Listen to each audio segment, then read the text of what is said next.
Namanya privet berries dan honeysuckle, dua jenis berries yang hidup berdampingan.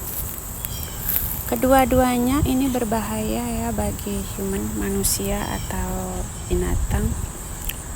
Aroma bunganya sangat kuat sehingga mengundang insek atau serangga.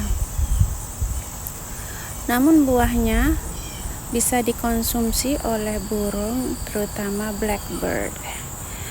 Itu dia mengenai dua berries yang hidup berdampingan.